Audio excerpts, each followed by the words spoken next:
नमस्कार, मैं हूं विक्रांत यादव और आप देख रहे हैं आपका अपना चैनल द स्वतंत्र। प्रधानमंत्री नरेंद्र मोदी ने सोने और चांदी को ना खरीदने की अपील की। बाजार में इंपोर्ट ड्यूटी बढ़ने के कारण सोना चांदी महंगा तो हो गया, लेकिन लोगों की खरीद पर अभी ब्रेक नहीं लगा है। क्या है पूरा मसला, समझते हैं वित्तीय विशेषज्ञ डॉक्टर शरद कोली जी से। शरद सर, नमस्कार, बहुत बहुत स्वागत है। नमस्कार विक्रांत, आपको द स्वतंत्र के सभी स्वतंत्र फॉलोअर्स, व्यूअर्स, सब्सक्राइबर्स को मेरा अभिवादन। बहुत शुक्रिया सर। तो शरद सर, प्रधानमंत्री जी ने अपील की कि सोना चांदी ना खरीदे। खबरें आ रही हैं सर, नेशनल मीडिया में छपी भी, अखबारों में और टीवी में भी आई कि सोने और चांदी की बिक्री में 20% का इजाफा हो गया। तो ये तो ऐसा लगता है कि कोई पैनिक आ गया लोगों के बीच में और जो खरीद अचानक से बढ़ गई। क्योंकि अभी तो शादियों के सीजन में भी 1 डेढ़ महीने बाद शादियों का सीजन शुरू होना है। तो ये जो पैनिक की स्थिति में लोग खरीदने लग गए क्या? जी हाँ, लोगों को लगा कि प्रधानमंत्री जी ने अपील करी है, तो अभी तो वो अपील के रूप में कह रहे हैं। अभी तो वो इसको इसको साधारणतया लोगों को एक मशवरा दे रहे हैं, सलाह दे रहे हैं, रिक्वेस्ट कर रहे हैं, जो मर्जी समझ लीजिए। लोगों को लगा कि अब इसके बाद कोई ऐसी पॉलिसी आ सकती है कि लोगों के ऊपर सोना खरीदने पर रोक लगाई जाए, वगैरह वगैरह। तो अब देखिए, जिनके घरों में शादियां थी, आज नहीं, मान लीजिए सितंबर में, अगस्त में, जुलाई में, अगर मान लीजिए आपकी तब शादी है, बीच में साया हाँ। तारा डूब जाता है, साया होता है, नहीं होता, वगैरह वगैरह। तो उनको लगा भाई ये तो कहीं ऐसा ना हो, हमने आगे शादी में लेना था, तो ये तो हमारे लिए प्रॉब्लम खड़ी हो जाए। तो ये, इसको हम पेंट अप कहते हैं कि एकदम से जो रुकी हुई डिमांड होती है, जो लोग सोचते हैं चलो जून में ले लेंगे, जुलाई में ले लेंगे, उस टाइम ले लेंगे, उन्होंने फिर अपनी खरीद को प्रीपोन कर दिया। प्रीपोन मतलब उन्होंने इसको जल्दी कर दिया, तो आपको वो दिखाई दिया। ये कंसिस्टेंट ट्रेंड नहीं है। हालांकि उनको अब, जब प्रधानमंत्री जी ने कल सुबह जब ये इंपोर्ट ड्यूटी बढ़ाने की खबर आई, तो उस समय लोगों ने कहा अच्छा ही किया जिन्होंने परसों ले लिया कि भाई ये तो रेट बढ़ जाता, क्योंकि एकदम से रेट में हाँ। 9,000 रुपए का। और विचित्र बात ये हुई विक्रांत, कि नॉर्मली सोने चांदी की कीमतों में, हम कई बार इस पे बात करते हैं कि अंतरराष्ट्रीय स्तर पर जब ये कीमतें बढ़ती हैं, तो इसका असर भारत की कीमतों पर होता है। अमूमन मैंने आपको कहा है, भारत सरकार के पैरामीटर्स पर, हमारे जीडीपी, हमारे इस चीज पर, उस चीज पर। प्रधानमंत्री जी ने भी जब बोला, लोग कह रहे थे डिमांड गिरेगी, अब कीमत गिर जाएगी। मैं वो पहला व्यक्ति था जिसने कहा था कि बिल्कुल डिमांड नहीं गिरेगी, क्योंकि इसकी कीमत अंतर्राष्ट्रीय स्तर पर तय होती है। परंतु अब अगर 100% से भी ज्यादा इंपोर्ट ड्यूटी बढ़ जाती है, तो नेचुरली भारत में जो सोना आएगा वो महंगा आएगा, हाँ। और उसका असर आपको देखा गया। बल्कि मैं ये आपको बताना चाहूंगा कि अभी जो ये उछाल आया है, क्योंकि ऐसा तो है नहीं कि कल से ये लागू हुई, कल वो सोना आया और वो सोना आके रिटेल काउंटर पे भी आ गया, ऐसा नहीं है। मुझे लग रहा है ये जो पूरी आप कस्टम ड्यूटी की अगर कैलकुलेशन देखेंगे, तो इस हिसाब से तो सोने की कीमत अभी और एडजस्ट होगी, और यहां से और ऊपर जा सकती है। जैसे जैसे वो जो महंगा वाला सोना जब भारत में आएगा और वो काउंटर्स पे पहुंचेगा, ज्वेलर्स के यहाँ पहुंचेगा, जहां जहां भी पहुंचेगा, तो आपको यहाँ से कीमत और ऊपर जाती दिख सकती है। तो पहली बार भारतीय किसी कारण से हम्म। पहली बार भारतीय किसी कारण से आपको सोने चांदी की कीमतों में इतना बड़ा उछाल। हम्म। नॉर्मली धनतेरस, अक्षय तृतीया, शादियों के सीजन में 500,000 रुपए इधर उधर होते थे, कोई खास फर्क नहीं पड़ता था। और पहली बार हम चाइना की तरह, यानी कि अंतरराष्ट्रीय बाजार में सोना सस्ता है, भारत में सोना महंगा है। तो ये पहली बार देखा। और मेरे से तो टीवी चैनल पे पूछा, मेरा अपना जो शरद कोहली ऑफिशियल चैनल है, आपके आपके सभी प्रिय लोगों से मैं रिक्वेस्ट करूंगा उसको भी आप फॉलो करें। जो बिल्कुल। मैं बातें यहाँ बताता हूँ वो वहां भी होती है, जो वहां होती है यहाँ भी होती है। ऐसा कुछ नहीं है कि कोई एक्सक्लूसिव राइट वहां रखी हुई है। मैं विक्रांत के साथ बिल्कुल दिल खोल के बात करता हूँ। जी। तो मुझे ये लग रहा है कि लोग, मेरे से ये सवाल पूछा गया विक्रांत, कि क्या लोग अब सोना कम खरीदेंगे, ज्यादा खरीदेंगे? तो आज शाम को मेरा एक वीडियो, मैं इस पर रिसर्च चल रही है, मेरी टीम कर रही है, कि ये जो कीमत बढ़ी है, तो लोगों का बिहेवियर कैसा रहता है। क्या लोग ऐसे में विक्रांत सोना ज्यादा खरीदते हैं, हाँ। सोना कम खरीदते हैं? कौन लोग हैं जो ज्यादा खरीदते हैं, कौन लोग हैं जो कम खरीदते हैं? मैं कुछ इसका डेटा खंगाल रहा हूं, हम्म। और शाम तक मैं इस नतीजे पर पहुंचूंगा कि जब कीमत बढ़ती है तो क्या खरीद बढ़ती है, क्या बिकवाली बढ़ती है, कौन लोग हैं जो खरीदते हैं, और जब कीमत गिरती है तो कौन लोग हैं जो खरीदते हैं या कौन लोग हैं जो नहीं खरीदते, और जब कीमत बिल्कुल सपाट रहती है, जैसे इस टाइम अंतरराष्ट्रीय स्तर पर आप देख रहे हैं $4700 से कभी ऊपर कभी नीचे, कभी ऊपर कभी नीचे, कल ऊपर थी फिर आज नीचे आ गई। इस समय जब हम बात कर रहे हैं और लोग पहली बात तो पूछ रहे 11:22 हो रहे हैं, आज 14 मई का दिन है, इस समय $4700 बिल्कुल सपाट चल रही है।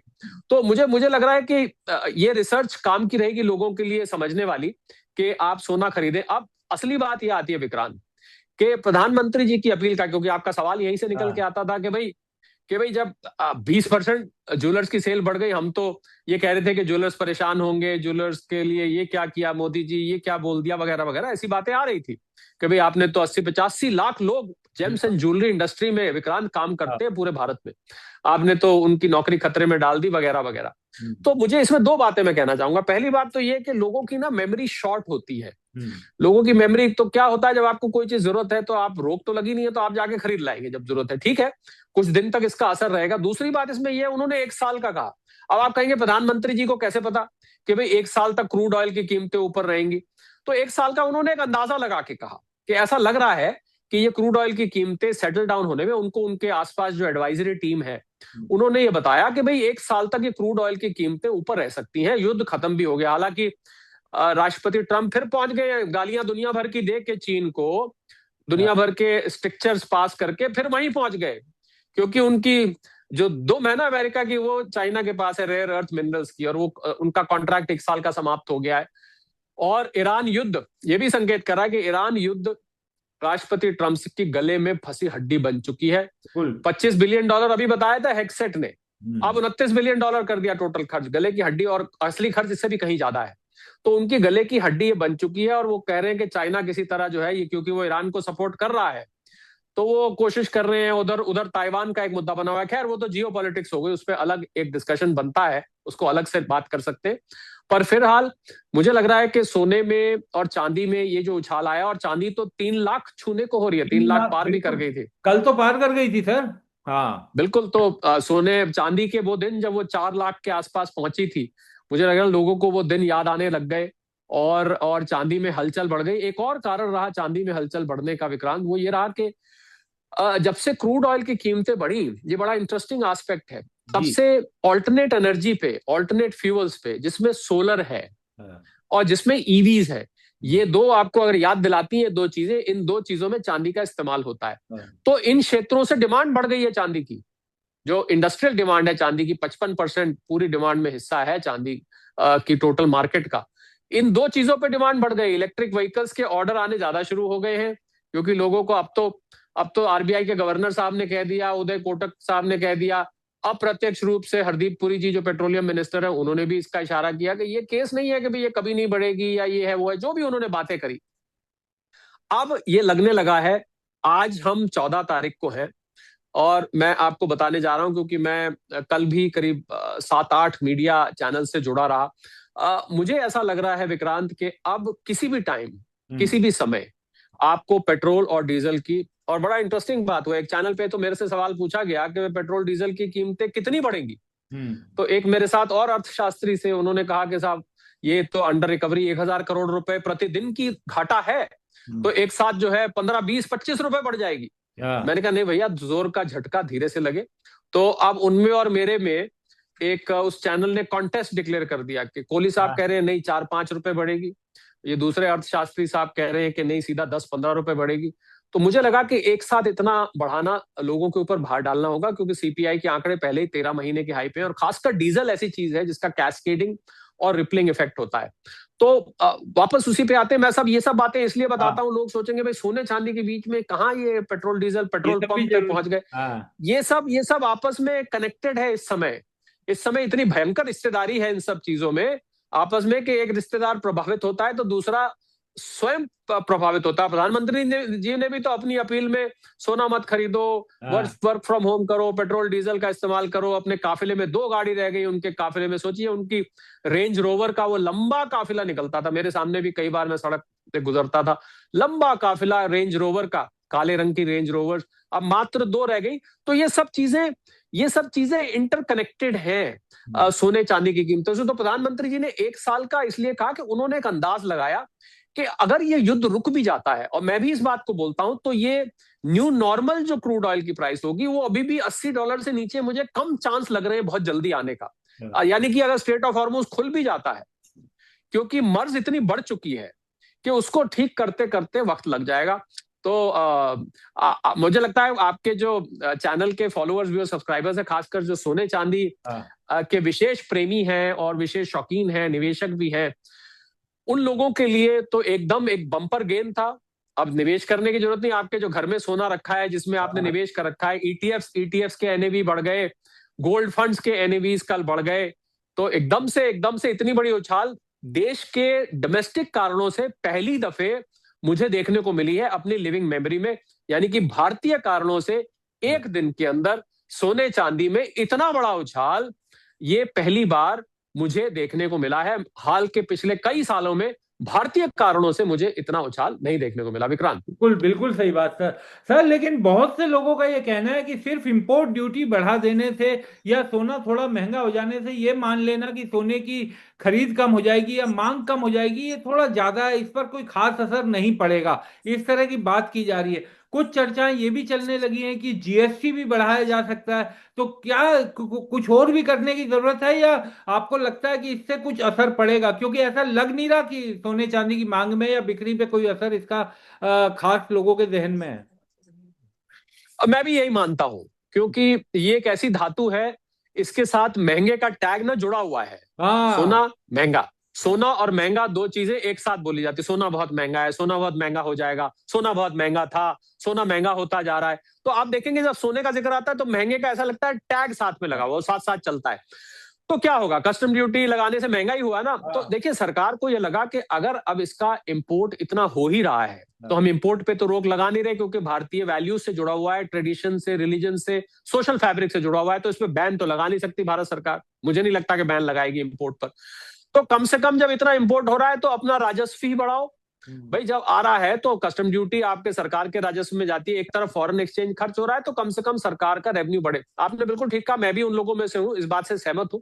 खासकर विक्रांत, जो निवेश वाली डिमांड है, जो 30-40% निवेश में जाती है, उस पर फर्क नहीं कर। बल्कि मैं तो ये कहूंगा, जो मैं जिस रिसर्च का बात कर रहा हूं, जो शाम को उम्मीद कर रहा हूं कि आज मैं उस रिसर्च पे कंक्लूड कर जाऊंगा, उसका जो फर्स्ट थॉट मेरे अंदर है रिसर्च का, वो ये है कि जब जब ये महंगा होता है तो निवेश और आता है इसमें। हाँ बिल्कुल। ऐसा मुझे नजर आता है। हाँ। ऐसा ऐसा ऐसा मेरी रिसर्च की प्रिलिमिनरी फाइंडिंग्स है। शाम तक मैं कंक्लूड करूंगा तीनों हालातों में, यानी कि बढ़ता है, घटता है, स्थिर रहता है, तो क्या होता है। तो इसलिए मुझे नहीं लगता कि जो इन्वेस्टमेंट डिमांड है उस पर कोई फर्क पड़ेगा। आप इंपोर्ट ड्यूटी 15 छोड़ 30 भी कर देंगे, हाँ स्मगलिंग को जरूर ये बढ़ावा दे सकता है। वो जूतों के अंदर रख के, चॉकलेट जैसी पैकिंग करके, वो जैकेट्स बना के, कई दफे हमें कस्टम की फोटो सामने आती हैं जो बिस्किट सजा के देखते हैं, आज हमने ये पकड़ा। वो चीज जरूर बढ़ती हुई दिखाई देगी। तो मुझे लग रहा है सतर्कता अब कस्टम्स को बढ़ाने की जरूरत है। एयरपोर्ट्स पर, शिपिंग पोर्ट्स पर, सड़क के जो बॉर्डर, जो पोरस बॉर्डर्स है, नेपाल का है जहां से फ्री मूवमेंट है, तो यहां से सोने की तस्करी आपको देखने को मिल सकती है। क्योंकि जब बोला जाता था कि दुबई में सोना सस्ता है, कोई जाता था उसको कहते थे हमारे लिए ले आना, तो ये सस्ता महंगा बीच में खत्म हो गया था, ऑलमोस्ट बहुत थोड़ा सा फर्क होता था, ज्यादा नहीं। अब ये फर्क बहुत बढ़ गया है। तो बिल्कुल आपकी, मैं भी उन लोगों में शुमार हूं विक्रांत, जिसको लगता है कि आप कितना भी महंगा कर दीजिए इसको। अरे तो लोग तो यही तो चाहते हैं महंगा हो जाए। हाँ। 30 करोड़ भारतीयों के पास अगर सोना है 100-100 ग्राम, औसतन रूप पे 30,000 टन को डिवाइड करें तो हर घर में सोना है। लोग तो चाहेंगे महंगा हो जाए, महंगा हो जाए, उनके उनके लिए तो अच्छा है। तो पर हाँ, सरकार का साथ में रेवेन्यू आता रहे, ये सरकार चाहती है। आप खरीदिए, आप अगर मंगवा रहे सोना तो फिर हम भी अपना हिस्सा लेंगे। आप खाली आप ले रहे हैं, हमें भी तो हिस्सा दीजिए ना। आप इतना बड़ा विदेशी मुद्दा भंडार हमारा खर्च करवा रहे हैं। तो देखिए, सिचुएशन बहुत वॉलेटाइल है विक्रांत। हो सकता है ये राष्ट्रपति ट्रंप का जो चीन का दौरा है, बहुत सारे एक्सपर्ट्स तो ये मान रहे हैं कि इस दौरे में कुछ ना कुछ निकल आएगा। ये कहा जा रहा है कि इस दौरे के बाद ये स्ट्रेट ऑफ हॉर्मुज को खोल देंगे, क्योंकि चाइना बहुत इस बात से परेशान है। बाकी देखिए, तो और 2-3 दिन में पता लग जाएगा जी। सर जो आपने भी बात बोली और जो आप कह रहे हैं कि आप अब रिसर्च में इस बात का एनालाइज कर रहे हैं, कल मैं कूचा महाजनी गया था, वहां पर 10-12-15 दुकानदारों से मिला। वो सब ये कह रहे थे कि सर सोना जब जब महंगा होता है तब हमारी बिक्री ज्यादा होती है, जब सोना सस्ता हो जाता है, स्थिर हो जाता है, तो लोग खरीद करना बंद कर देते हैं। और जब महंगा होता है तब एकदम लोगों की बिक्री भी बढ़ जाती है, वो उसी फोमो नहीं, में खरीदते हैं। उनकी ये जो ऑब्जर्वेशन है ना हाँ विक्रांत, ये हाल की है। हाँ क्योंकि हाल में क्या हुआ, जब जब महंगा हुआ तो इसमें निवेशक जुड़ते गए, हाँ। ज्वेलरी की मांग कम होती गई, निवेशकों की तादाद बढ़ती गई, हम्म, ये चढ़ती हुई में था। और हम्म, जब ये नीचे को जाता है तो उल्टा होना शुरू हो जाता है। जिसने लेना है वो कहेगा आजकल डिस्काउंट है, सस्ता है, ले लो जाके। हाँ जिसने हार बनवाना है, जिसने शादी ब्याह में, वो ले लो। तो ये ट्रेंड हमेशा ऐसा नहीं है, क्योंकि आपके जो कूचा महाजनी के मित्र हैं, हाँ उन्होंने जो पीछे जो जब जब उनकी बिक्री हुई तो उनके कॉइन्स और चिप्स पे बिक्री हाँ ज्यादा हुई। बिल्कुल। और अभी भी बहुत सारे लोग ऐसे हैं विक्रांत, बार बार मेरे ये कहने पर और लोगों के कहने पर, जो कि ज्वेलरी भी बनवाते हैं तो निवेश के लिए बनवाते हैं, हाँ पहन भी लेंगे, निवेश भी हो जाएगा। हालांकि मैं बार बार इस बात को बोलता रहा हूं कि आप ज्वेलरी को निवेश से अलग रखिए, आप ज्वेलरी को निवेश में मत रखिए, क्योंकि आपको पूरा मुनाफा नहीं कमा पाएंगे, आपके मेकिंग चार्जेस हो गए, खोट हो गई, वो कटेंगे उसमें से।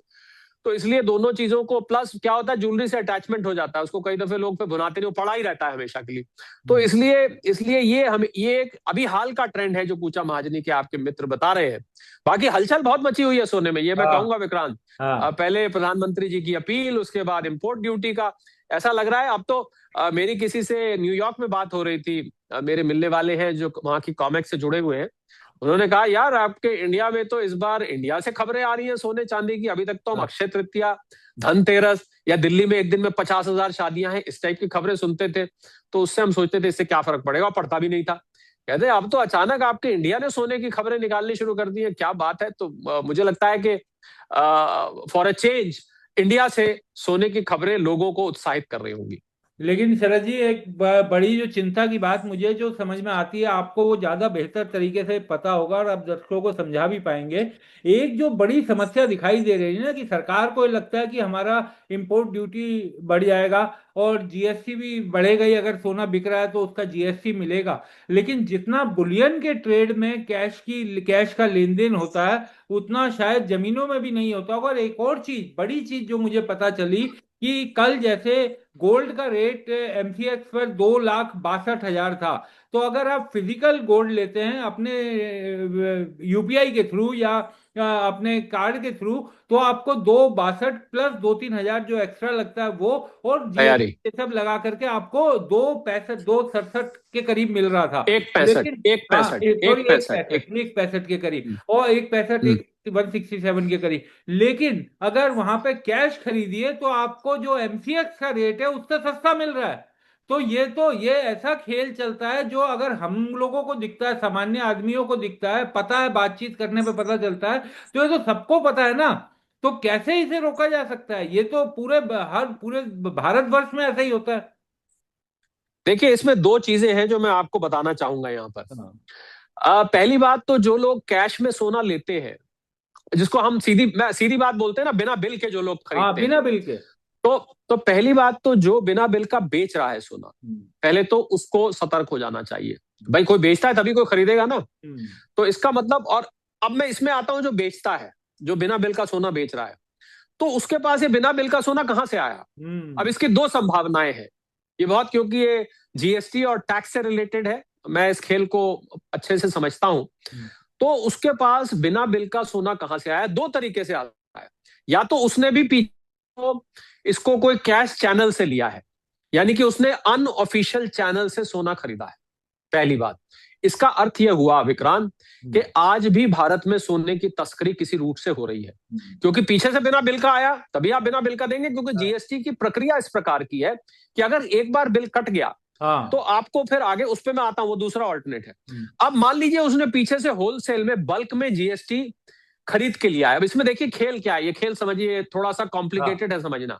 हाँ, मान लीजिए 1 लाख रुपए का उसने सोना बिना बिल दे के, जीएसटी पे करके होलसेलर से खरीदा। हम्म, और आपके ऊंचा महाजनी वाले इसको कैमरे पे स्वीकार तो नहीं करेंगे, परंतु ये सच्चाई है, कैमरे पे इसलिए नहीं करेंगे क्योंकि ये हाँ, ये कहीं का भी मामला फिर व्यापारी नहीं करेगा सर। हाँ, ये फिर बुलियन ट्रेडर नहीं करेंगे। तो, हाँ तो उसने उसने बिल वाला सोना 1 लाख रुपए का, मैं एक उदाहरण ले रहा हूं, खरीदा। अब सवाल ये उठता है कि क्या वो व्यापारी हम्म, इस 1 लाख वाले सोने में से 10,000 रुपए का सोना आगे बिना बिल का बेच सकता है। हाँ आपको समझ आ रहा है कि उसने हाँ, बिल बिल्कुल। समेत खरीदा, हाँ यानी कि उसने जीएसटी का खरीदा। हाँ क्या आगे वो इसको बिल कार्ड या बिना बिल का बेच सकता है, यानी पीछे से बिल समेत आया, आगे बिना हाँ बिल का? इसका जवाब है इसका जवाब है जीएसटी की और ज्वेलरी मेकिंग की जो प्रोसेस है उसमें इसका जवाब है हाँ। ओ, लोग ऐसा कर रहे हैं, हाँ, कर रहे हैं। यानी कि बिल वाला होलसेल का लिया और आगे कोई गाहक आया, उसने कहा मैं जीएसटी नहीं दूंगा, मेरे पास कैश है, उसको कैश दे हाँ, दिया 10,000 रुपए का। अब आप कहेंगे कि जो लोग जीएसटी को समझते हैं, भाई ये कैसे हो सकता है कि पीछे से बिल वाला आया हाँ, और आगे उसने, इसका मतलब उसने अपने 1 नंबर के परचेज को 2 नंबर का दो सेल बना नंबर का दिया। बना दिया। हाँ, आप समझ रहे हैं?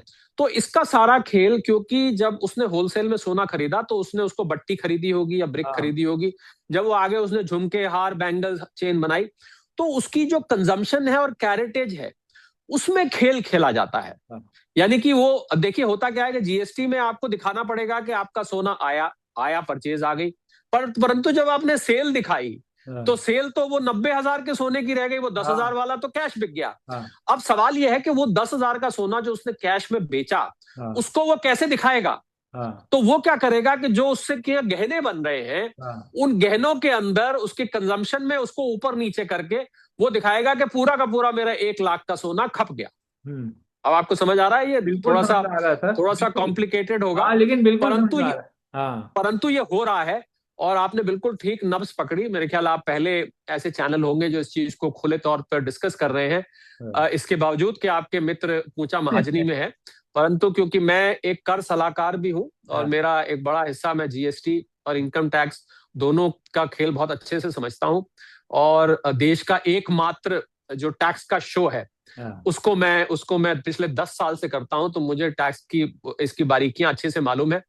तो ये बात बिल्कुल ठीक है। तो पर मैं सलाह देना चाहूंगा विक्रांत हाँ, कि लोग इस ऐसे कैश सोना खरीदने से बचे, क्योंकि इसमें आपको रिस्क क्या है, भले ही आपको बिल नहीं दिया जाता, तो लोग जब खरीदने जाते हैं ना कैश में कि जी बिल तो है नहीं, कुछ तो दे दो, तो हाँ, अपने विजिटिंग कार्ड पे हाँ, पीछे वो लिख देते हैं, ये लो मेरा कार्ड रख लो आप, और ऐसे कच्चे से दे देते हैं। कुछ कुछ जो बहुत पुराने ज्वेलर है वो ये भी नहीं करते, वो कहते हैं जी कुछ नहीं मिलेगी, इसकी हाँ, पर्ची वर्ची कुछ नहीं मिलेगी, ये तो कैश है।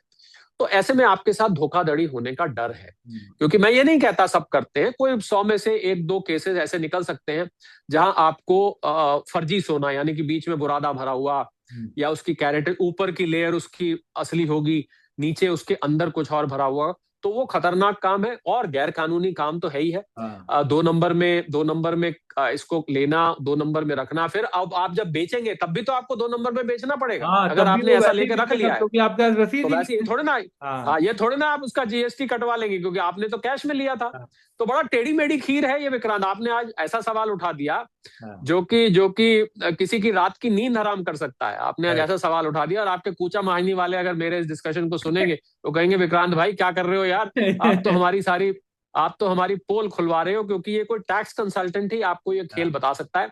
तो मुझे लग रहा है कि बिल्कुल रेट में फर्क होता है। मुझे हाँ, लग रहा है अगर आपको 1,62,000 रुपए प्रति 10 ग्राम अभी रेट है, और जीएसटी 3% आप जोड़ दीजिए, तो हाँ, 3% जोड़ के अगर आपको फालतू का मिल रहा है, और इसमें तैयारी भी जुड़ती है, हाँ, तैयारी तो अब तो कैरी भी। आपको पता ही है तैयारी हाँ, क्या होती है, क्योंकि हाँ, जो एमसीएक्स पे रेट होता है, ये तो हम कई बार बात कर हाँ, चुके हैं, बिल्कुल वो रेट मार्केट में स्पॉट गोल्ड का नहीं होता है। नहीं होता। ये बार बार मैं बोल चुका हूं, कभी भी नहीं होगा वो। हाँ, कभी कभी कभी कभी भी मैंने नहीं देखा कम से कम कि एमसीएक्स पे जो रेट था उसी हाँ, रेट पे आप सोना उठा लें, ऐसा नहीं होता है। स्पॉट गोल्ड के रेट और पेपर गोल्ड के रेट हमेशा अलग होते हैं, तो लोग अपने आप को ठगा महसूस करते हैं। हाँ, अरे यार, वो पूछते कितने का लाया, मैं 1,67,000 का लाया, अरे यार 1,62,000 तो रेट था, 5,000 रुपए फालतू दे आए। हाँ, इसका वो, ये उसको पता है क्या जवाब मिलता है? उनको जवाब मिलता है कि यार ये तो जब अभी 5,000 ऊपर जाएगा तब तुम्हारा मुनाफा जाके शुरू होगा, और हाँ, जब बेचने जाते हैं तो ये 1,67,000 नहीं, आपका 1,65,000 में बिकेगा। ये सच है। तो इसलिए इसलिए आपको इसको लंबा रखना पड़ता है। जब आप फिजिकल डिलीवरी रखते हैं तो आपको थोड़ा गोल्ड महंगा पड़ता है, पर क्योंकि दिक्कत यह है कि हाँ, स्पॉट गोल्ड की ऐसे कहीं लिस्टेड प्राइस नहीं होती है। ये हाँ, एक सराफा बाजार वाले आपस में ही एक रेट फिक्स करते हैं, इनका ग्रुप बना हुआ है, हाँ, ये बिल्कुल उसमें उसी रेट का। सुबह डाल देते हैं, ये उसमें से इसको बोलते हैं रेट खुलना। हाँ, और ये 12-1 बजे के आसपास ये रेट खुलता है, सभी ज्वेलर वेट करते हैं रेट खुलने की। इसलिए आप सुबह सुबह किसी ज्वेलर से रेट पूछेंगे तो आपको बताएगा ही नहीं, हाँ, बताएगा कहेगा नहीं। इंतजार करो। हाँ, तो इसलिए इसलिए ये स्पॉट गोल्ड और पेपर गोल्ड की मार्केट को, यानी एमसीएक्स गोल्ड की मार्केट अलग अलग है। हाँ, इनको समझना चाहिए और आपको अपने आप को ठगा महसूस नहीं करना चाहिए। वाकई में स्पॉट मार्केट जनरली महंगी होती है। एक अंतिम सवाल सर, लगातार तीसरा दिन भारतीय रुपया तो लगातार गिरता जा रहा है, 96 के करीब पहुंचने वाला है सर। क्या क्या, क्योंकि जब तक रुपया नहीं रुकेगा, ये सोने चांदी किसी पे इंपोर्ट लगा दीजिए, कोई फायदा होता हो तो दिखाई नहीं देगा। इसमें कोई कुछ कर नहीं सकता, इसमें सिर्फ रिजर्व बैंक, विक्रांत, इस समय रिजर्व बैंक भी इंटरवेंशन बहुत ज्यादा नहीं कर रहा है। रिजर्व बैंक की इंटरवेंशन होती है गिरते रुपए में, कि रिजर्व बैंक इसको रुपी और डॉलर स्वैप कहते हैं। रिजर्व बैंक क्या करता है, अपने डॉलर भंडार में से, विदेशी मुद्रा भंडार में से मार्केट में उसको छोड़ता है, जिससे कि ये फॉल अरेस्ट हो जाता है, यानी कि डॉलर की सप्लाई बढ़ जाती है तो उससे रुक जाता है। परंतु इस समय प्रधानमंत्री जी ने तो अपील करी लोगों से कि विदेशी मुद्रा भंडार, तो ऐसे में रिजर्व बैंक अपने डॉलर वेस्ट नहीं करना चाहता रुपए को संभालने में। तो डॉलर, देखिए डॉलर की डिमांड बढ़ेगी तो बढ़ेगा। कल भी विदेशी संस्थागत निवेशकों ने बिकवाली करी है। कोई दिन तो हो नहीं रहा, कोई कोई बीच में दिन होता है जिस दिन कम करते हैं, पर बिकवाली लगातार जारी है। पहला कारण। दूसरा कारण, हमारे इंपोर्ट बिल बढ़ रहा है। तीसरा कारण, क्रूड ऑयल की कीमतें बढ़ी हुई हैं। तो ओवरऑल रुपए के ऊपर इस समय सब तरफ से प्रेशर है। ये बताता है कि अब ब्रिक्स की एक मीटिंग चल रही है इस समय, विक्रांत। मुझे नहीं पता कि ये एजेंडा सरफेस पे आएगा कि नहीं, पर कायदे से अगर मुझे एजेंडा बनाने को कहा जाता तो मैं एक ब्रिक्स करेंसी लॉन्च कर देता। उस करेंसी में मैं डॉलर को, उसको ऑल्टरनेट बना के, ये डॉलर ने सारी जड़ है ना इस समस्या की, डॉलर है ये जड़। एक तरफ तो राष्ट्रपति ट्रंप की तो हम कई दफे बात कर चुके हैं, पर ये इस समस्या की जड़ में डॉलर है। वही विदेशी मुद्रा भंडार, वही उसी की वजह से, डॉलर की वजह से है। प्रधानमंत्री की जी की अपील डॉलर की वजह से है, समस्याएं डॉलर की वजह से, गोल्ड की कीमत डॉलर की वजह से। इस डॉलर में ही सारी सारी मुसीबत छुपी हुई है। जिस दिन ये डॉलर को हम उखाड़ के फेंकेंगे, हम और बाकी की दुनिया, उस दिन बहुत सारी समस्याओं का यहाँ पर समाधान हो जाएगा। और सबसे बड़ी बात, सोना चांदी छत फाड़ के बाहर निकल जाएगा। तो मुझे लग रहा है कि इस समय कोई विशेष किया नहीं जा सकता। रुपया धीरे धीरे धीरे धीरे सरक रहा है, 100 की तरफ सरक रहा है। और अगर अगर ये कभी 100 हो गया तो मुझे लगता है बहुत बड़ी खबर होगी। हालांकि एक होगा एक नंबर ही, पर सेंचुरी के 3 फिगर में पहुंच गया, विपक्ष को बड़ा मसाला मिल जाएगा, ये सेंचुरी मार दी, ये हो गया, वो हो गया। ये सच है, 96 की तरफ बढ़ रहा है इस समय, और वाकई में चिंता की बात है। बहुत बहुत शुक्रिया सर, आप हमारे साथ जुड़े, चर्चा में शामिल हुए, बहुत बहुत शुक्रिया।